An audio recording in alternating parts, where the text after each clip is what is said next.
오늘은 사도신경 10번째, 우리가 사도신경 안에서 저리로서 산 자와 죽은 자를 심판하러 오시리라 라고 하는 문구가 있습니다. 이거는 결론적으로 뭐에 관한 거냐면 재림신앙에 관한 겁니다. 예수님께서 다시 오신다라는 걸 얘기하는 거죠. 이 재림신앙은 우리들 신앙 속에 굉장히 중요한데, 그 전에 먼저 이 사도신경을 보게 되면 예수님에 관한 신앙의 고백이 세 개로 나누어집니다. 첫 번째는 과거, 두 번째는 현재, 그리고 미래입니다. 우리가 예수 그리스도를 갖다가 주님은 나의 구세주입니다라고 고백하는 것, 예수 그리스도가 나의 세이비어입니다. 그분이 나의 리디머입니다. 그분이 나를 내 죄에서 세이브하셨습니다. 이 고백 속에 이 세 가지가 함께 담겨져 있는 겁니다. 첫 번째는 우리의 신앙이 서 있는 것입니다. 우리 신앙이 서 있는 것은 뭐냐면 예수님께서 이루신 거예요. 어떤 걸 이루셨습니까? 하나님이 구약에서 약속하신 것처럼 이 땅에 동정녀 마리아에게서 성령으로 잉태돼서 나오시고 본디오 필라드에게 고난을 받으시고 십자가에서 죽으시고 또 땅에 묻히시고 그 다음에 장사한 지 사흘 만에 부활하셔가지고 하늘에 올라가셨습니다. 이게 뭐죠? 과거에 일어난 일이에요. 이게 모두가 과거에 일어난 것이고, 우리가 예수님을 믿을 때 제일 중요한 부분 하나가 이 이루어진 것에 대한 믿음의 고백이죠. 우리 신앙은 다른 신앙하고 다른 게 어떤 티오리를 믿는 게 아니에요. 우리가 믿는 신앙은 이미 이루어진 히스토리컬 팩트를 믿는 거예요. 하나 주님께서 약속하신 대로 이루신 것을 우리가 믿는 거예요. 그것이 과거에 이루어진 것에 대한 것이고, 그것이 우리가 읽는 사도신경 안에 있습니다. 그리고 두 번째는 현재의 일입니다. 예수님은 하늘에 올라가신 것까지가 과거에 이루어진 거죠. 근데 성경에 보게 되면 예수님이 어디 있다고 그러십니까? Sit at the right hand of God. 하나님의 우편에 앉아 계시다, 이렇게 얘기합니다. 하나님의 우편에 앉아 계시다, 이런 의미가 무슨 의미라고 그랬습니까? 예수 그리스도께서 모든 만물을 다스리시고 우리의 인생을 성령으로 다스리고 있다는 걸 얘기하는 겁니다. 그게 뭐죠? In the present, what he is doing right now. 주님께서 지금 하고 있는 걸 얘기하는 거예요. 근데 이거는 이미 이루어지고 되어진 것들이죠. 근데 아직 되어지지 않은 게 있어요. 아직 이루어지지 않은 주님의, 우리가 신앙을 고백하는 데 있어서 아직 이루어지지 않았지만 이루어질 걸 믿고 고백하는 게 있습니다. 그게 뭐죠? 주님께서 다시 온다라는 거예요. In the future. 미래에 이루어질 것들이에요. 그래서 예수님을 믿는다 그럴 때 이 세 가지 고백을 같이 갖고 있는 겁니다. 예수가 나의 구세주십니다. Jesus is my Savior. 그럴 때 이들이 confession이 그 confession 안에 들어가 있어야 돼요. What he has done in the past, what is he doing right now in the present, and what he will do in the future. 이 세 가지가 우리 고백 속에 같이 있는 거예요. 우리 예수님을 믿는다 그러면서 예수님이 나를 위해 죽으시고 부활하신 걸 믿습니다 라고 하지만 예수님이 다시 오실 재림신앙에 대해서는 우리가 생각이 미치지 못하거나 거기까지 우리의 믿음의 고백이 가지 못할 때가 많이 있습니다. 그래서 오늘 이 시간에 우리가 분명히 기억할 것은, 내가 예수를 믿는다면은 예수님이 다시 오실 것에 대해서도 믿고 있어야 된다는 거예요. 만약에 한 번도 우리가 그걸 생각하지 못했고 믿어보지 못했다면 오늘 이 신앙의 고백을, 사도신경을 알고 고백하는 거와 그냥 고백하는 거는 너무 다른 거죠. 우리가 사도신경을 고백하는데 중요한 건 뭐죠? 이 의미를 알고 우리가 그 의미를 믿음으로 고백해 나갈 때 우리의 신앙들이 이 고백을 통해서 더 새로워져 갈 수 있습니다. 예수를 믿는다는 건 이 세 가지가 들어가 있다는 거죠. 과거에 이루신 일, 지금 하고 계시는 일, 앞으로 하실 일. 이 세 가지가 있는데 그 앞으로 하실 게 뭐죠? 다시 오신다는 거예요. Second coming. 예수님 다시 오신다는 거죠.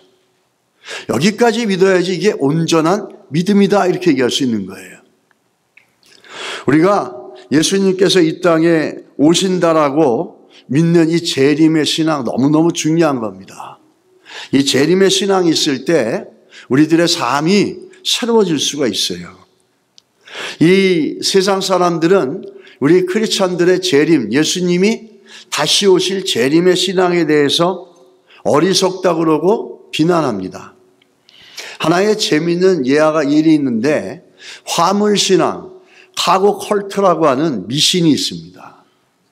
이 화물신앙이라는 화물 미신이라는 것은 어떻게 유래가 됐냐면 남태평양의 말라네시아, 특히 그 뉴기니 원주민 사이에서 19세기 말에 일어난 미신입니다. 외부와 단절되어 있던 이 남태평양 뉴기니 사람들이 서양인들을 처음으로 접촉하게 되는데 그때가 2차 세계대전이었어요. 미군들이 섬에 들어오면서 함께 가져온 갖가지 그 화물들, 물건들이 막 쏟아져 들어오는 거예요. 그러니까 한 번도 보지 못했던 너무나 희한한 근대 문명의 산물들이 그 섬으로 막 들어옵니다. 그 원주민들은 생각하기를 조상신들이 마법을 통해서 자기들에게 내려준 선물이다 그렇게 믿은 거예요.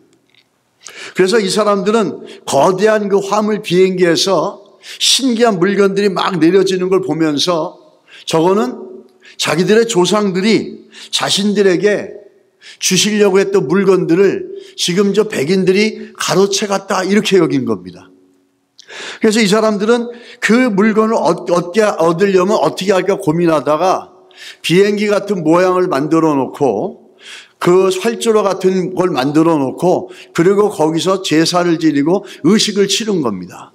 그러면 자기들에게 그 희한하고 신기한 물건들을 조상들이 더 갖다 줄 것이라고 생각을 한 겁니다. 근데 그 방문자 중에 서양인 중에 존 프롬이라는 사람이 있었어요. 이 존 프롬이라는 사람이 그 사람들한테 가서 그렇게 그 희한한 물건들을 받고 싶어서 비행기 모양을 만들어 놓고 제사를 드리고 그 의식을 갖추는 원주민들에게 이렇게 얘기합니다. 이 비행기 존 프롬이라는 사람이 자신이 내가 언젠가는 반드시 화물을 가득 싣고 너희들을 위해서 다시 나타나리라 이렇게 농담 삼아 얘기를 합니다.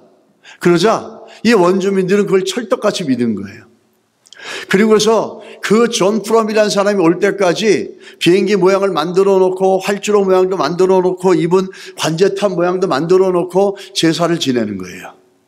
그러면은 존 프롬이 언젠가 엄청난 카고 화물을 들고 자기들을 만나러 올 것이라고 그렇게 믿은 것입니다. 그래가지고 어느 날 선교사님이 그 섬에 들어간 거예요. 선교사님이 얘기를 합니다. 그렇지 않다. 그거는 너희 조상들이 갖다 주는 게 아니라 그거는 비행기를 갖고 그 미국 사람들이 가지고 온 것이지 그건 그런다 가져오는 게 아니다. 그렇게 얘기를 하고 설득을 해도 이 원주민들은 선교사의 말을 믿지 않는 거예요. 선교사가 화가 나서 얘기하는 겁니다. 너희들이 백날 제사를 해도 존 프롬은 오지 않을 것이다. 그러니까 원주민들이 뭐라 그러는지 아십니까? 선교사에게 당신은 2000년 동안 예수가 재림하기를 기다렸는데 우리가 겨우 20년 동안 존 프롬이 다시 오기를 기대하는 게 뭐가 문제냐? 이렇게 대답을 하는 겁니다. 이 얘기는 그 마틴 해리스라는 사람이 그 책에 쓴 내용들입니다. 그 사람이 의도하는 건 뭐냐면 우리 기독교가 예수님이 오실 걸 기다리고 재림을 바라보는 그 신앙에 대해서 이 파푸아뉴기니아의 원주민들이 화물을 기다리는 신앙과 뭐가 다르냐 그러면서 여러분과 제가 재림신앙을 가지고 있는 신앙들을 비웃고 조롱하고 가치 없고 어리석은 것이다 라고 얘기하려고 이런 글을 써낸 겁니다. 여러분, 굉장히 중요한 것은 성경이 어떻게 시작됩니까? 성경은 하나님께서 말씀으로 천지를 창조하신 것으로 시작됩니다. 그런데 성경의 마지막은 어떻게 시작합니까? 마지막은 어떻게 마무리가 됩니까? 요한계시록 22장 20절에 성경에 이렇게 얘기합니다. 이것들을 증언하신 이가 이르시되 내가 진실로 속히 오리라 하시거늘 아멘 주 예수여 오시옵소서. 우리가 말하는 마라나타랍니다. 마라나타 주 예수여 오시옵소서. 성경의 시작은 하나님의 천지를 창조하셨다라고 시작하십니다. 하나님의 전능하신 능력으로 하나님의 말씀의 권능으로 모든 만물이 창조되어졌다 시작이 됩니다. 근데 성경의 마지막은 어떻게 되는 줄 아십니까? 성경의 마지막은 하나님의 선택받은 성도들이 예수 그리스도가 다시 오시기를 갈망하며 소망하는 재림의 신앙으로 성경이 마무리가 됩니다. 다시 말하면 우리의 신앙의 완결판은 어디에 있습니까? 성경이 마지막에 마라나타 주 예수여 오시옵소서 이렇게 고백하면서 계시록으로 마무리 졌습니다. 시작은 하나님의 창조로 시작했지만 성경의 마지막은 우리 하나님의 백성들이 예수 그리스도가 다시 오실 것에 대한 믿음의 고백과 믿음의 갈망으로 마무리가 되는 겁니다. 즉 온전한 신앙이 무엇이냐라는 거죠. 온전한 신앙은 결국에 뭐죠? 예수 그리스도가 다시 오실 것을 믿는 믿음이 우리 신앙의 completeness, 온전함이라는 거예요. 시작은 하나님의 능력으로 말씀으로 세상이 창조되어졌지만 성경의 마지막은 여러분과 저의 예수 그리스도가 다시 오실 것에 대한 믿음의 고백으로 성경은 마무리가 되어집니다. 즉 신앙의 완전함의 끝이 뭐죠? 온전함의 끝이 뭐죠? 예수 그리스도가 다시 오실 것에 대한 재림의 신앙이라는 거예요. 우리는 사도신경을 고백하면서 여러분들에게 사도신경이 우리에게 던져지는 챌린지가 있어요. 그게 뭔지 아십니까? 여러분과 제가 예수 그리스도가 다시 오실 걸 믿냐라는 겁니다. 이것이 오늘 우리 성경에서 우리들에게 사도신경이 던져주는 중요한 거죠. 성경의 결론은 성경의 마지막은 무엇으로 끝납니까? 성도들이 마라나타 주 예수여 오시옵소서. 예수님 속히 오시옵소서. 예수 그리스도의 재림의 신앙으로 성경은 마무리가 되어집니다. 이게 너무 중요한 것이죠. 우리는 창세기 1장 1절만 늘 보지만 성경의 마지막 끝이 어떻게 마무리되어지는지 보지 않아요. 성경의 마지막은 예수님이 다시 오실 것에 대한 고백이고 선포고 신앙으로 온전한 신앙의 끝은 재림신앙이라는 겁니다. 예수를 믿는데 예수님이 나를 위해 죽으시고 부활하셨다고 하면서 다시 오실 예수 그리스도에 대해서 우리가 믿지 못한다면 우리는 모순된 신앙이 될 수밖에 없습니다. 그런데 문제는 뭐냐? 이렇게 예수 그리스도가 다시 온다는 신앙, 고백, 재림신앙의 고백이 있는데 왜 세상에는 그렇게 많은 이단, 거짓 선지자들이 일어나서 내가 재림한 예수다, 심지어 내가 하나님이다, 이렇게 많은 일들이 일어나고 있냐라는 거죠. 그건 왜 그럴까요? 그리고 수많은 사람들이 그 인간들에게 그 인간이 재림한 예수고 하나님이라 믿고 그를 추종해 나갑니다.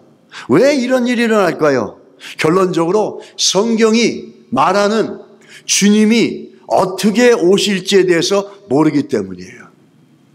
성경에서 주님이 이 땅에 어떻게 오시는지에 대해서 말하고 있는데 그거를 알지 못하고 그거를 믿지 못하니까 우리는 그렇게 사람을 하나님처럼 숭배하고 사람을 다시 오실 재림 예수라고 믿으면서 쫓아다니게 되는 겁니다. 성경엔 예수 그리스도가 다시 오실 때 어떻게 오시는지를 분명히 얘기해 주고 있어요. 그거를 알면은 우린 쫓아가지 않을 수 있습니다. 어떻게 오십니까? 우리 사도행전 1장 11절 한번 보시면 이렇게 나오죠. 같이 한번 읽겠습니다. 이르되 갈릴리 사람들아 어찌하여 서서 하늘을 쳐다보느냐? 너희 가운데서 하늘로 올려지신 이 예수는 하늘로 가심을 본 그대로 오시리라 하였느니라. 마태복음 24장 30절입니다. 그때에 인자의 징조가 하늘에서 보이겠고 그때에 땅의 모든 족속들이 통곡하여 그들이 인자가 구름을 타고 능력과 큰 영광으로 오는 것을 보리라. 아멘. 성경은 예수님이 다시 오실 때 어떻게 오는지, 예수 그리스도께서 어떻게 이 땅에 오는지를 분명히 말씀해 주고 있어요. 그 대표적인 게 뭐냐면 아까 우리가 읽었던, 다시 한번 돌아가서 보시면 24장 30절에 뭐죠? 구름을 타고 능력과 영광으로 오시고, 사도행전 1장 11절에는 어떻게 오죠? 예수 그리스도께서 하늘로 올라가신 것처럼 그 하늘에서 그렇게 똑같이 내려오신다는 거예요. 근데 마태복음 보충해 주고 있죠. 그 예수 그리스도가 내려올 때 어떻게 나옵니까? 파워, 능력과 영광으로 가득 차서 내려오신다는 거예요. 그러면서 그 다음에 마태복음 24장 26절로 27절에는 예수님이 어떻게 오실지를 어떻게 설명하고 있습니까? 그러면 사람들이 너희에게 말하되 보라 그리스도가 광야에 있다 하여도 나가지 말고, 보라 골방에 있다 하여도 믿지 말라. 번개가 동편에서 번쩍 나서 서편까지 번쩍인같이 인자의 임함도 그러하리라. 이게 무슨 얘기입니까? 예수님의 이 땅에 다시 오실 때는 골방에서 오지도 않고 광야에서 오지도 않는다는 거예요. 사람들이 그러죠. 내 계룡산에 들어가서 10년 동안 돛 닦았는데 내가 재림 예수야. 내가 예수야. 이러면서 나옵니다.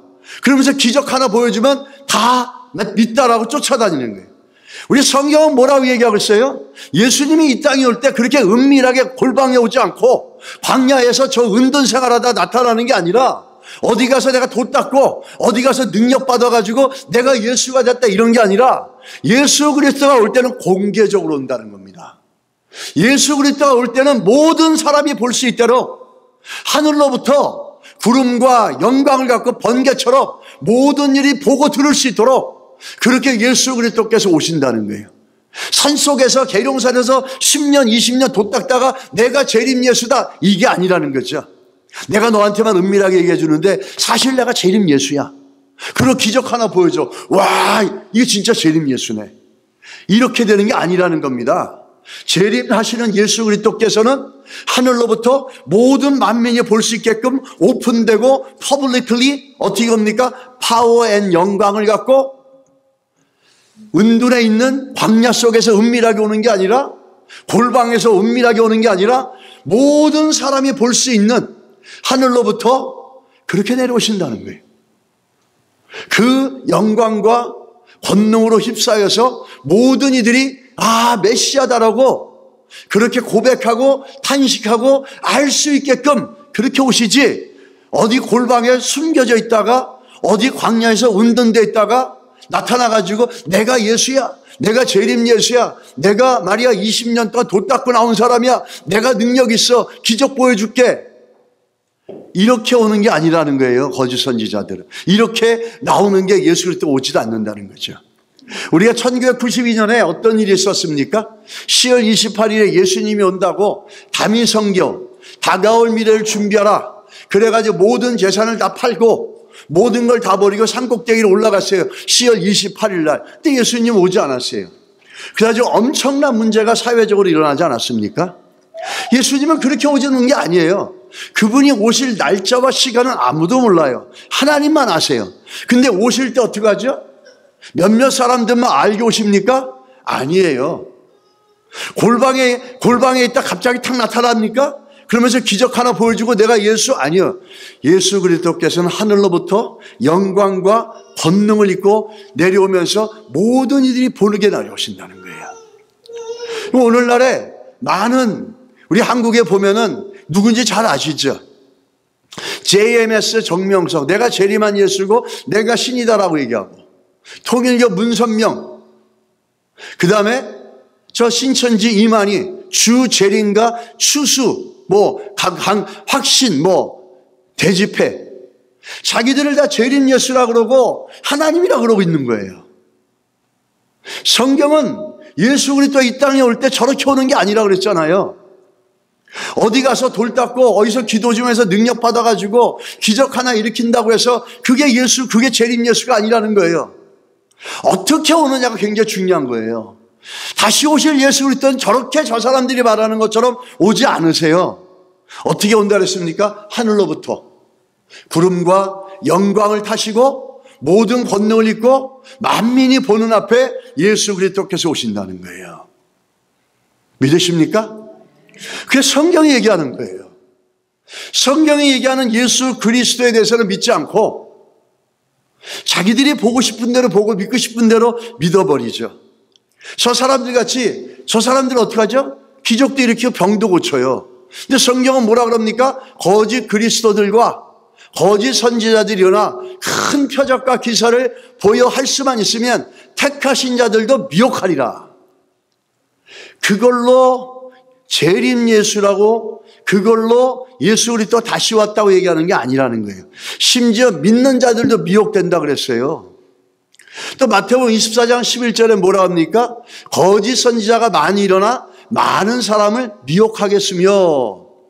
야, 내가 계룡산에서, 계룡산 가보지도 않았지만 계룡산이 자꾸 나오는데, 내가 20년 동안 도 닦았어. 내가 기적 보여줄게. 너 병들었어? 기도해. 낫어. 내가 예수라고 했잖아. 내가 예수야. 내가 길이고 진리고 생명이야. 그러면 사람들은, 성경을 모르는 사람들은 와 그러고 따라갑니다. 예수 그리스도는 그렇게 오는 게 아니라는 거죠. 성경이 말하는 예수 그리스도가 어떻게 오느냐를 우리가 믿을 때 미혹되지 않고 현혹되지 않는 줄 믿습니다. 믿으십니까? 얼마나 많은 사람들이 신천지에 끌려가고 정명석에 끌려가고 심지어 통일교에 끌려가고 있습니까? 그 사람들을 재림예수라 그러고 성원을 통해서 피를 이어받는다 그러고 별 말도 안 되는 그 배웠다라가는 그 인터렉츄얼한 그 능력들이 있는 사람들이 그 말도 안 되는 것에 끌려가지 않습니까? 왜? 기적 하나 보여주고 내가 예수라 그러니까 그 거짓 선지자들에 미혹되는 거죠.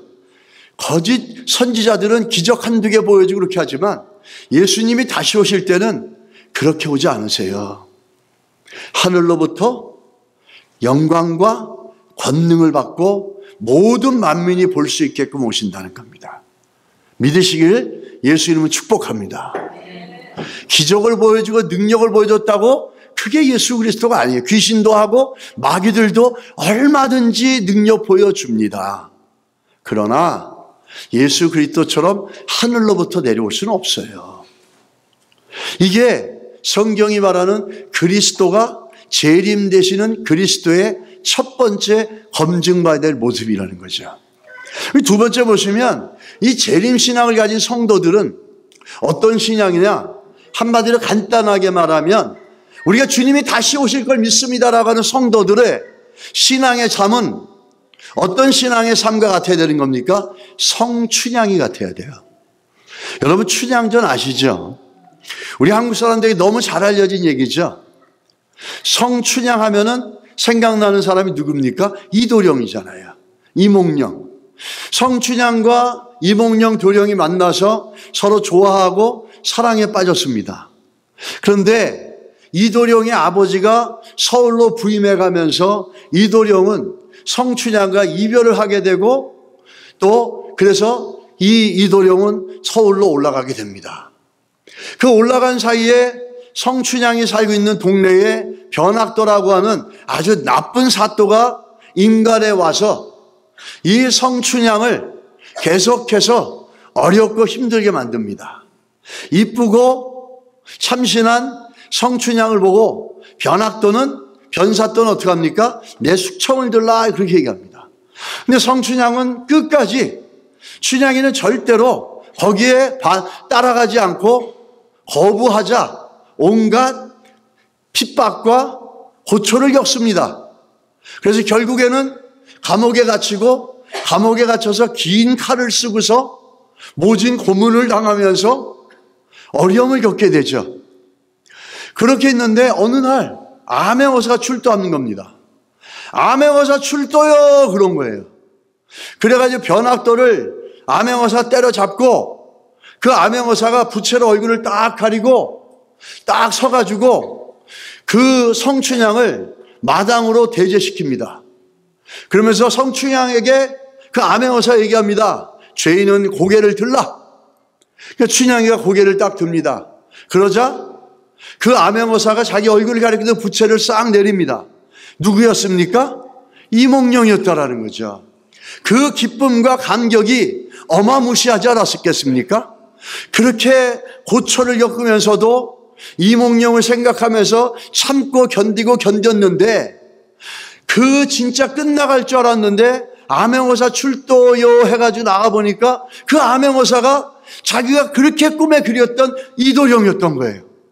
그 감격과 기쁨은 이루 말할 수가 없는 거죠. 죽었다가 살아난 느낌이었을 거예요. 그런데 만약에 성춘향이 인내하지 못하고 기다리지 못하고 그 변학도랑 같이 술 먹고 놀고 그 육리지짐에 빠져가지고 막 그랬다 한번 생각해 보세요. 그러다가 암행어사 출도해가지고 이도령이 딱 나타났으면 얼마나 창피했겠어요. 얼마나 뭐라고 표현하기가 어렵겠죠. 얼마나 부끄러웠겠습니까? 얼마나 창피했겠어요. 그랬는데 성춘향은 그러지 않았다는 거죠. 예수님이 다시 오실 재림의 신앙을 가진 성도는 누구 같다고요? 춘향이 같다는 거예요. 옆에 분 한번 보시면서 춘향이 같이 삽시다. 한번 그래 보세요.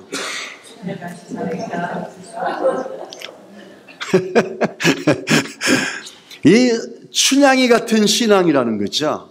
예수 그리스도께서 오실 날을 기다리면서 세상 가운데 세상의 즐거움과 쾌락에 빠지지 않고 신부인 성도는 신부고 교회는 신부예요.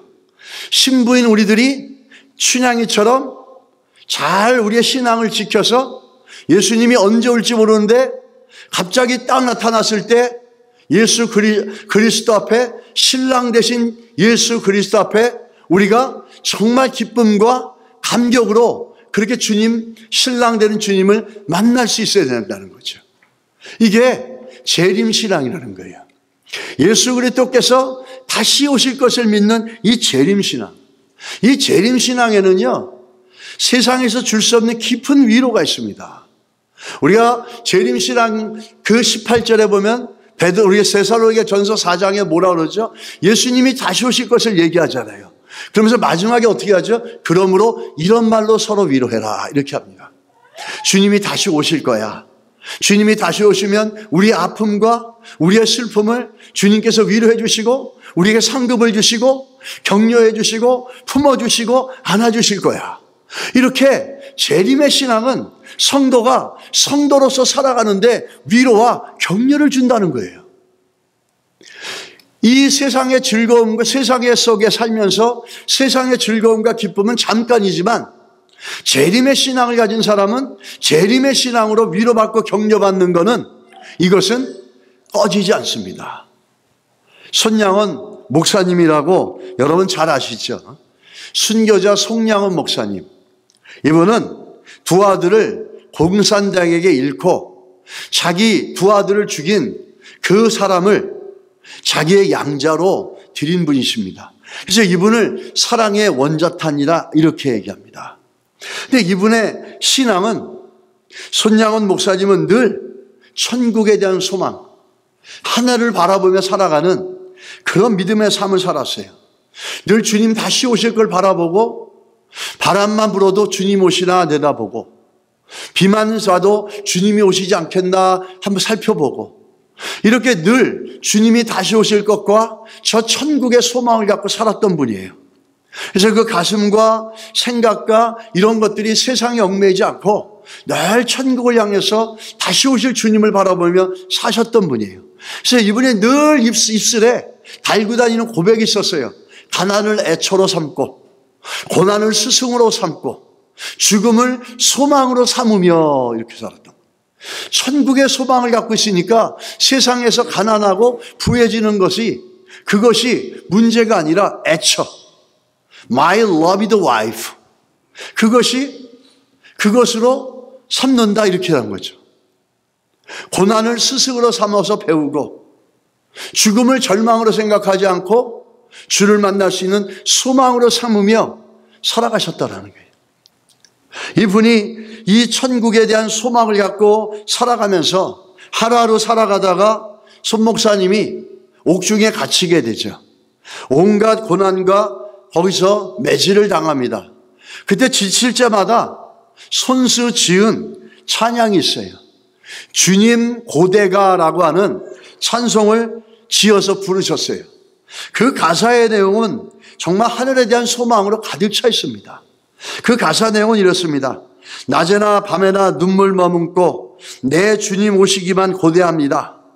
가실 때마다 오마하신 예수님, 오 주여 언제나 오시렵니까?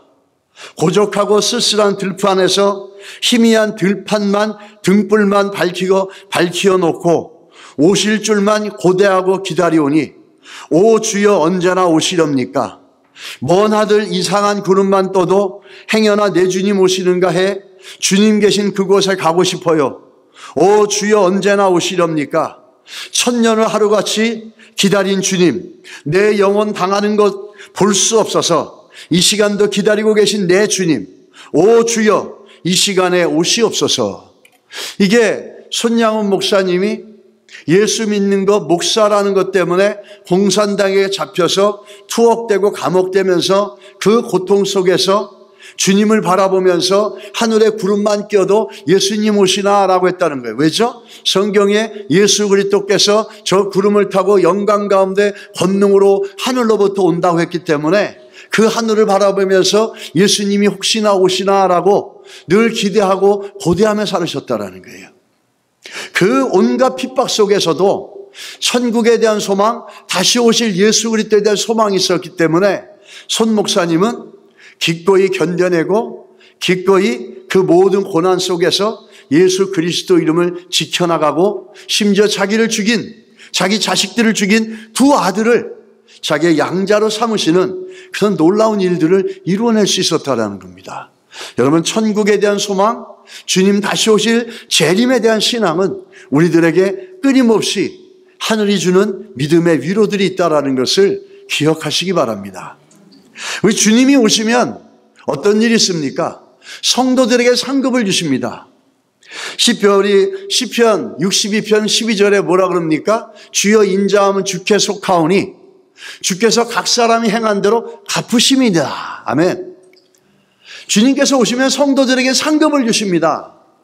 어떻게 상급을 주십니까? 주를 위해서 헌신하고 수고한 걸 주님은 다 알고 계시고 보고 계시고, 주님께서 이 땅에 다시 오실 때, 우리가 주님 앞에 섰을 때 주님은 우리에게 그 심판대가 아닌 상급으로 반응해 주십니다.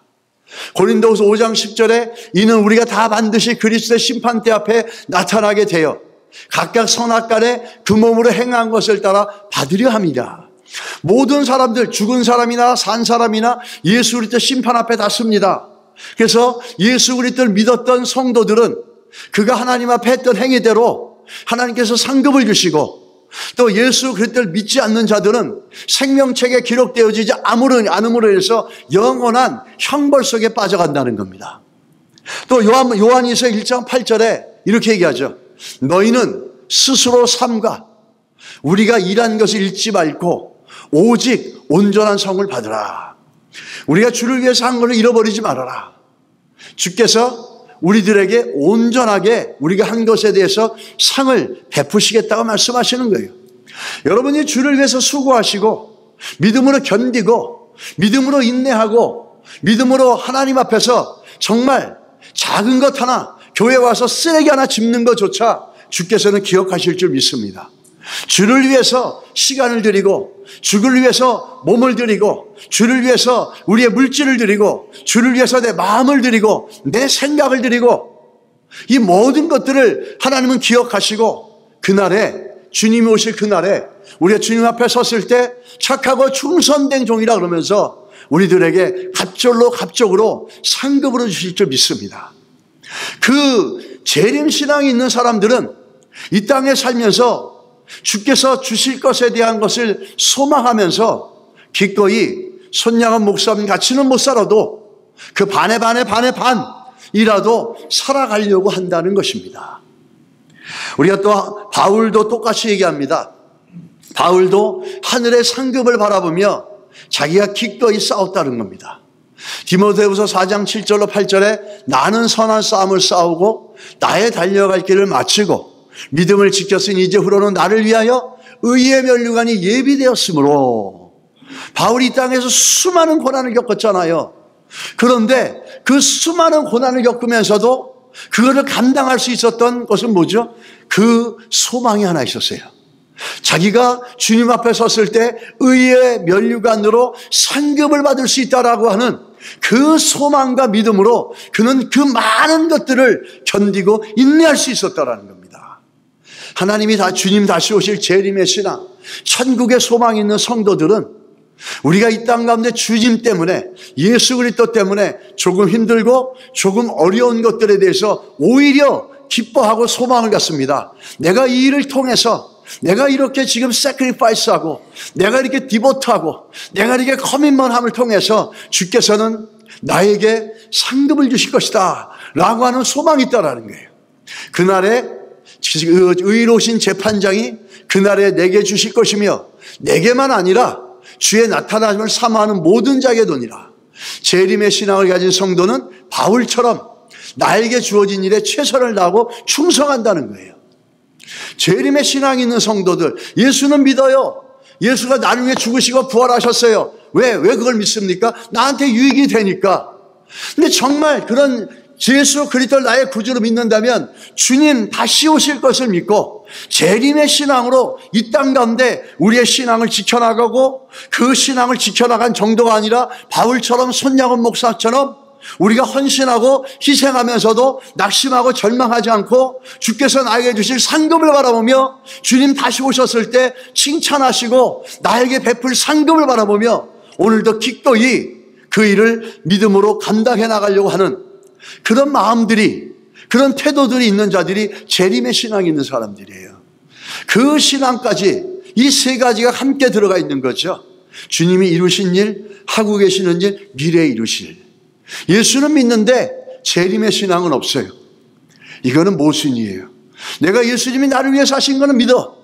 근데 재림의 신앙을 갖고 주님이 다시 오실 때, 주님 앞에 섰을 때 주님이 나를 뭐라고 말씀하실까? 내가 주님 앞에 받을 상급이 있을까? 주님 날 칭찬해 주실까? 나는 오늘 예수 믿는 것 때문에 오늘 나에게 주신 조금 불편함, 내가 예수 믿는 것 때문에 조금 어려운 것들, 이것들에 대해서 어떻게 반응하는가? 천국의 소망을 바울처럼 두고 그렇게 기쁨으로 감당하고 있는가? 재림의 신앙과 재림의 신앙이 없는 성도는 신앙의 질과 삶의 질이 완전 180도 다릅니다. 우리 안에 이런 재림의 신앙이 있기를 축복합니다. 예수님도 동일한 말씀하셨어요.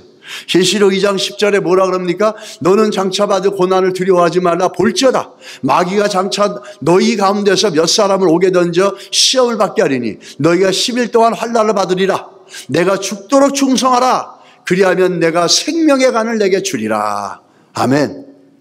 믿음 때문에 고난당하고 어려움 당할 때 하나님의 영원한 상급에 대한 소망과 예수 그리스도의 재림에 대한 소망과 천국에 대한 소망이 있는 자들은 그 환난 속에 국하지 않고 어떻게 하죠? 죽도록 충성한다는 거예요. 맡은 자가 구할 것은 충성인 줄 믿습니다. 재림의 신앙이 있는 성도와 재림의 신앙이 없는 성도, 천국의 소망이 있는 성도와 없는 성도는 신앙의 질이 다릅니다. 같을 수가 없어요, 여러분. 여러분은 어떤 신앙을 갖고 계세요? 재림의 신앙이 있습니까? 천국에 대한 소망이 있습니까? 재림에 대한 소망, 시방이 있고 천국에 대한 소망이 있다면 우리는 오늘 본문의 말씀처럼 조금 어렵고 힘들고 어려워도 죽도록 충성해 나가는 그런 열매들이 우리 가운데 있어야 될 줄 믿습니다. 예수님이 마지막에 오실 때, 세컨 커밍 하실 때 어떤 모습으로 예수님이 오실까요? 예수님이 처음에 이 땅에 오실 때는 어떤 모습으로 오셨습니까? 2000년 전에 예수님이 이 땅에 오실 때는 뭘로 오셨죠? 여러분과 저를 위해서 십자가에 죽으시고 희생하심으로 우리를 죄에서 건져내시려고 하는 뭐죠? 구원자로 오셨어요. 구세주로 오셨어요. 세이비어로 오셨어요. 리디머로 오셨어요. 그런데 그런 사랑의 주님께서 마지막에 다시 오실 때는 뭘로 오시는 줄 아십니까?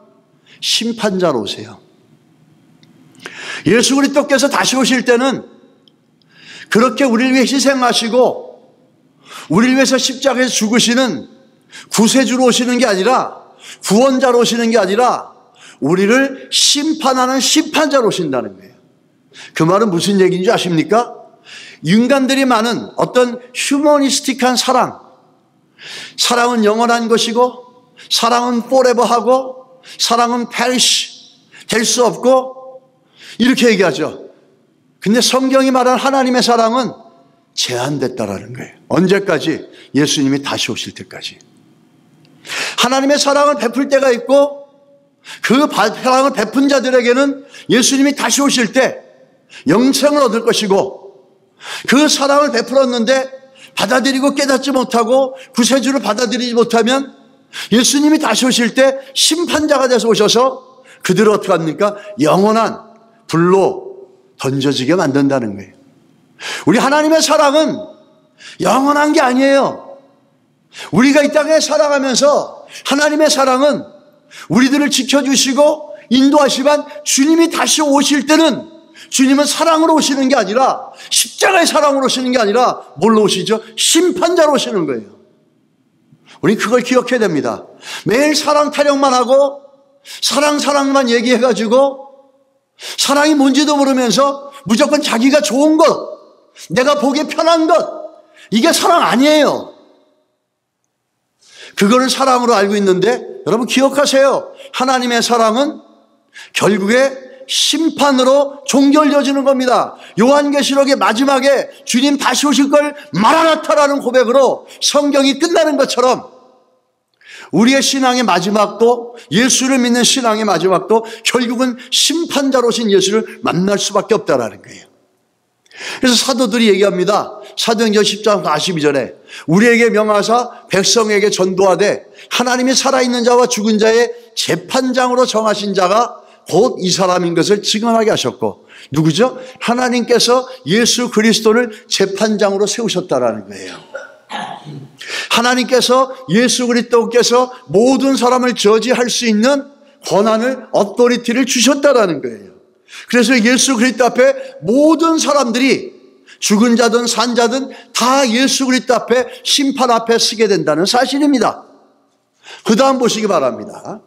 디모데후서 4장 1절 바울도 얘기합니다.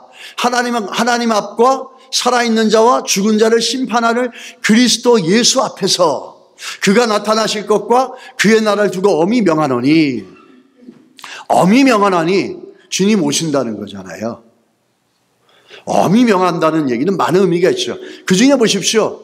하나님 앞과 살아있는 자와 죽은 자를 심판하실 예수 그리스도를 심판자로 얘기하고 있어요. 그런데 죽은 자가 어떻게 심판받습니까? 여러분, 주님이 오실 때는 죽은 자도 살아납니다. 살아나서 그들도 심판을 피할 수가 없어요. 살아있는 자는 당연하게 예수 그리스도 심판 앞에 서게 되고, 죽은 자들도 부활되어져서 예수 그리스도 심판 앞에 서게 된다는 거예요. 예외가 없어요. 다 예수 그리스도 심판 앞에 서게 된다는 사실입니다. 그래서 모든 사람이 심판대 앞에 쓴다는 거예요. 마태복음 25장 31절 32절 보십시오. 인자가 자기 영광으로 모든 천사와 함께 올 때에 자기의 영광의 보좌 앞에 앉으리니 모든 민족을 그 앞에 모으고, 한 명도 예외가 없어요. 죽었다고 난 죽었어 아니요, 죽은 자도 살라내 부활합니다. 그래서 예수 그리스도 앞에서 심판해서 영원한 죽음, 영원한 형벌이 그 다음에 오는 거예요. 계시록 20장 12절에 15절 보십시오. 또 내가 보니 죽은 자들이 큰 자나 작은 자나 그 보좌 앞에 서 있는데, 그렇죠? 책들이 펴 있고 또 다른 책이 펴있으니 곧 생명책이라. 우리가 예수님이 다시 오실 때 죽은 자든 산 자든 다 살아나서 예수 그리스도 앞에 서서 예수 그리스도께서 주님 앞에서 우리 이름을 찾아봅니다. 그게 뭐죠? The Book of Life. 생명책이에요. 쭉 read through해요. 그래서 yeah, there is your name. You go to eternal life. I can find your name here. So you go to the lake of fire. Eternal punishment. 분명하게 성경이 얘기하고 있잖아요.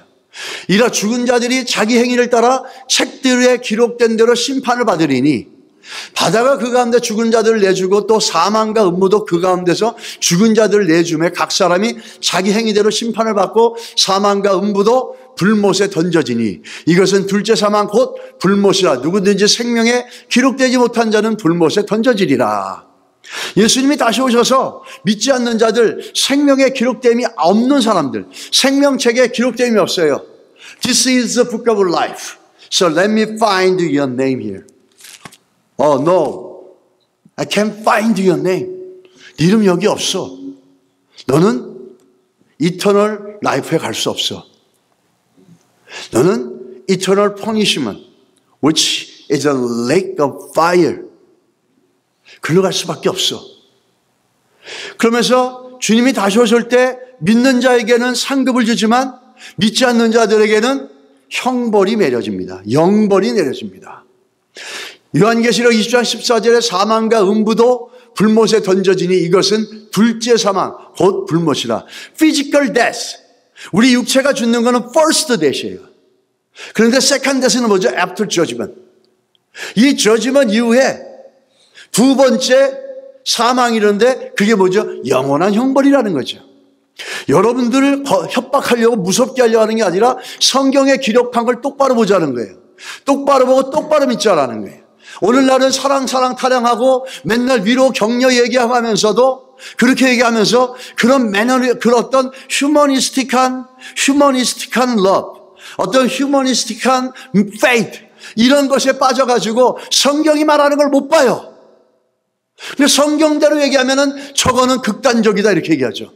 그게 왜 극단적인 거예요? 여러분의 영혼의 문제인데 얘기 안 하고 듣지 못하고 보지 못했다가 영벌 받으면 그건 누구 책임이겠습니까? 성경이 분명히 얘기했잖아요. 마태복음 25장 46절 믿지 않는 자는 어떻게 하죠? 그들은 영벌에 의인들은 영생에 들어가리라. 믿지 않는 자들은 어떻게 하십니까? 영원한 eternal punishment. 그리고 믿는 righteous 그 믿는 자들은 어떻게 하죠? eternal life. 영원히 죽지 않아요.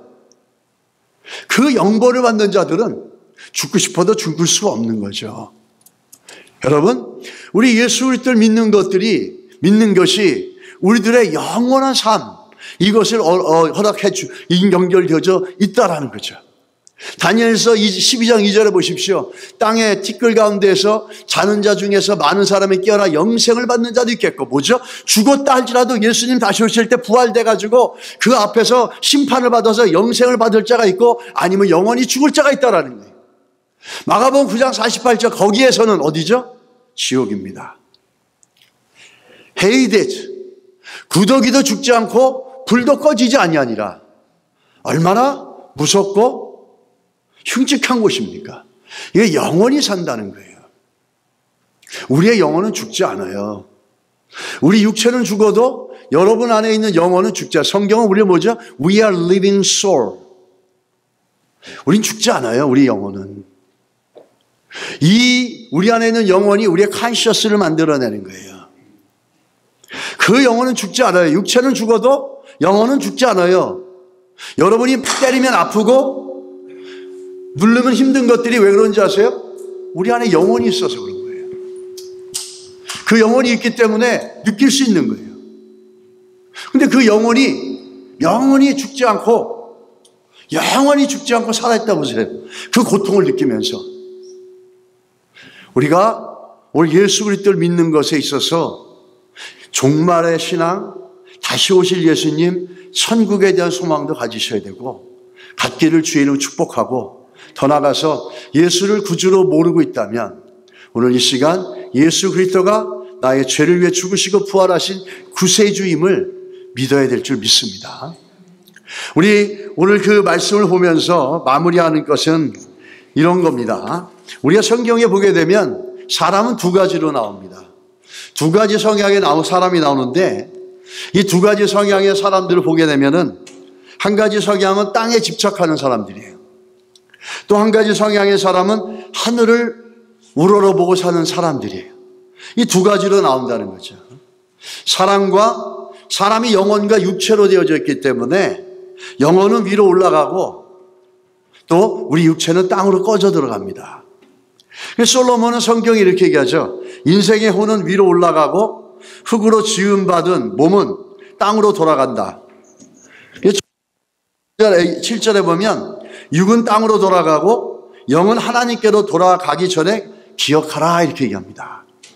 그래서 우리가 죽으면은 우리 육체는 땅으로 가고 우리의 영혼은 주께로 올라가는 거예요. 그래서 이 땅에 살면서 두 가지 사람이 있다는 거죠. 맨날 땅만 보고 사는 사람들이 있어요. 땅의 것들, 육체 것들, 세상의 것들에 매몰돼 사는 사람들이 있어요. 또 한 사람 어떤 사람들입니까? 늘 하늘만 바라보고 사는 사람들이에요. 주님 바라보고 하나님 바라보시고 또 하나님만 바라보며 소망을 갖고 살아가는 사람들이죠. 여러분 땅의 것들이 어떤 것들 갖다 주면 땅의 것에 붙잡히면은 왜 계속해서 우리들에게 땅의 것들은 부정적인 것밖에 안 갖다 줘요. 세상의 사회를 보십시오. 세상의 정치를 보십시오. 우리를 얼마나 참담하게 만듭니까? 이 땅의 것을 보는 사람들은 늘 부정적이고 탐욕적이고 정력적인 것만 바라보고 살아가게 됩니다. 그래서 땅의 것들만 생각하면 근심과 염려와 분노와 미움이 끊어지지가 않아요. 근데 하늘의 것들을 바라보고 살아가는 사람들은 어떻게 합니까? 하늘을 보면 마음이 깨끗해지는 거죠. 청결해지는 거죠. 그리고 간에 소망이 일어나게 되는 겁니다. 그 예일대학의 잘로슬로브 펠리칸이라고 유명한 역사 교수님이 계세요. 그분이 이렇게 얘기합니다. 땅을 바라보면 비관주의자가 되고 하늘을 바라보면 낙관주의자가 된다. 땅을 바라보면 우울한 사람이 되고 하늘을 바라보면 즐거운 사람이 된다. 예수를 바라보면 즐거운 사람이 되고 하늘의 소망을 가지고 있는 사람들은 낙관주의자가 될 수밖에 없다라는 거예요. 우리 성경도 우리에게 분명히 얘기하고 있죠. 골로새서 3장 1절로 2절에 이렇게 얘기하죠. 같이 한번 읽겠습니다. 그러므로 너희가 그리스도와 함께 다시 살리심을 받았으면 위의 것을 찾으라. 거기는 그리스도께서 하나님 우편에 앉아 계시니라. 위의 것을 생각하고 땅의 것을 생각지 말라. 아멘. 위의 것은 어떤 것입니까? 우리 야고보서의 말씀 같이 읽고 마치겠습니다. 그러나 너희 마음속에 독한 시기와 다툼이 있으면 자랑하지 말라. 진리를 거슬러 거짓말하지 말라. 이러한 지혜는 위로부터 내려온 것이 아니요 땅 위의 것이요 정력의 것이요 귀신의 것이니 시기와 다툼이 있는 곳에는 혼란과 모든 악한 일이 있습니다. 오직 위로부터 난 지혜는 첫째 성결하고 다음에 화평하고 반영하고 양순하며 긍휼과 선한 열매가 가득하고 편견과 거짓이 없나니. 아멘. 위를 바라보는 사람들에게는 이런 지혜가 있다라는 거죠. 땅의 것, 육체의 것들, 세상의 것들에 매여 있는 사람들은 늘 나오는 게 정력이고 귀신의 것이고 시기와 다툼만 만들고 혼란만 일어난다는 거예요. 천국의 소망이 있고 다시 오실 예수를 바라보며 위의 꼴을 바라보는 사람들에게는 성결하고 화평하고 반영하고 양순하고 긍휼과 선한 열매가 가득하고 편견이 없고 거짓이 없다라는 겁니다. 여러분 무엇을 보고 살아가십니까? 위의 것을 보고 살아가시기를 주님 축복합니다.